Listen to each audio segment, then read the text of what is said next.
আমাদের কওমি অঙ্গনের একজন বক্তা হাফিজুর রহমান সিদ্দিকী সাহেব, ওনার একটা হেলিকপ্টারের মাহফিল ছিল। তুফানের কারণে উনি আসতে পারে নাই। হেলিকপ্টার তো তুফানে উড়বে না, উড়বে? এখন মাহফিল কমিটির যেখানে মাহফিলটা করবে সেখানে বৃষ্টি নাই, তুফানও নাই। বুঝতে পারতেছে কথাটা? এখন যত কিছু হোক, একটা মাহফিল যখন করে কমিটিরা অনেক কষ্ট করে আয়োজনটা করে, এটা সত্য। কিন্তু যেহেতু তুফানের কারণে হেলিকপ্টারটা উঠতে পারতেছে না, সেই বিষয়টা কিন্তু কমিটিদেরকে বুঝতে হবে। কথা বলেন ঠিক কিনা? আমি দেখেছি এক ভাই অনেক কান্নাকাটি করে অনেক কথা বলেছিলেন, এবং আবার এটাও দেখেছি যে মাহফিলের মধ্যে অকথ্য ভাষায় ওনাকে গালাগালি করেছেন। এটা কিন্তু উচিত না। এটা কি না? উচিত না। গালাগালি করা উচিত। এটা আলেম ওলামাদের সম্মান আছে, আছে কি না? এজন্য বক্তাদের অসুবিধাটা শ্রোতারা বুঝবেন, শ্রোতাদের অসুবিধাটাও বক্তারা বুঝবেন। এটাই নিয়ম। কখনো বক্তাদের অসুবিধা হবে, শ্রোতা বুঝে নিতে হবে, কমিটি বুঝতে হবে। কখনো কমিটিদের অসুবিধা হলে বক্তাদেরকে বুঝতে হবে। কথা বলেন ঠিক কিনা? কিন্তু আলেম ওলামাদেরকে গালাগালি করা যাবে।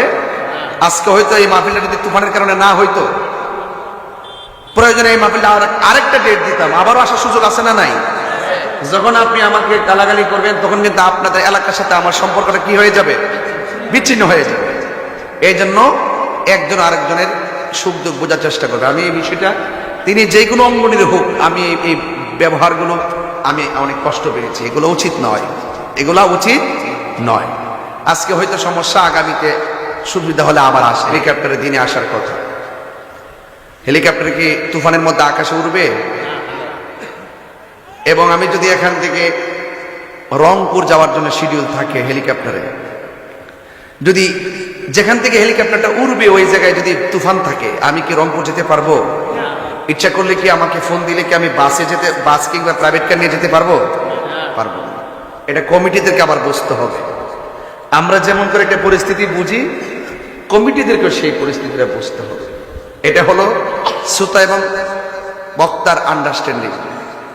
আমার কাছে এই বিষয়ে আপনারা সুন্নি যারা আছেন একটু মাথায় রাখবেন। বক্তাদের একান্ত শারীরিক অসুস্থ হতে পারে, পারিবারিক সমস্যা হতে পারে, বৃষ্টি বাদলা, রাস্তাঘাটে প্রতিবন্ধকতা হতে পারে। আমরা যেমন করে কমিটিদেরকে একটু বোঝার চেষ্টা করি, আপনারাও বক্তাদেরকে বোঝার চেষ্টা করবেন। এটা কিন্তু উচিত না। এটা কি না? উচিত না। গালাগালি করা উচিত। এটা আলেম ওলামাদের সম্মান আছে, আছে কি না? এজন্য বক্তাদের অসুবিধাটা শ্রোতারা বুঝবেন, শ্রোতাদের অসুবিধাটাও বক্তারা বুঝবেন। এটাই নিয়ম। কখনো বক্তাদের অসুবিধা হবে, শ্রোতা বুঝে নিতে হবে, কমিটি বুঝতে হবে। কখনো কমিটিদের অসুবিধা হলে বক্তাদেরকে বুঝতে হবে। কথা বলেন ঠিক কিনা? কিন্তু আলেম ওলামাদেরকে গালাগালি করা যাবে। আজকে হয়তো এই মাহফিলটা যদি তুফানের কারণে না হইতো, প্রয়োজনে এই মাহফিলটা আরেকটা ডেট দিতাম, আবারও আসার সুযোগ আছে না নাই? যখন আপনি আমাকে গালাগালি করবেন তখন কিন্তু আপনাদের এলাকার সাথে আমার সম্পর্কটা কি হয়ে যাবে? বিচ্ছিন্ন হয়ে যাবে। এই জন্য একজন আরেকজনের সুখ দুঃখ বোঝার চেষ্টা করবে। আমি এই বিষয়টা, তিনি যে কোনো অঙ্গনের হোক, আমি এই ব্যবহারগুলো আমি অনেক কষ্ট পেয়েছি। এগুলো উচিত নয়, এগুলা উচিত নয়। আজকে হয়তো সমস্যা, আগামীতে সুবিধা হলে আবার আসবেন। এটাই নিয়ম।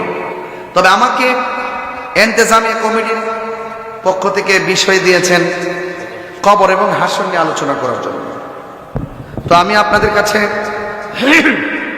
উদাত্ত আহ্বান করব, আমরা যারা এখানে বসে আছি, আমরা যারা এখানে বসে আছি,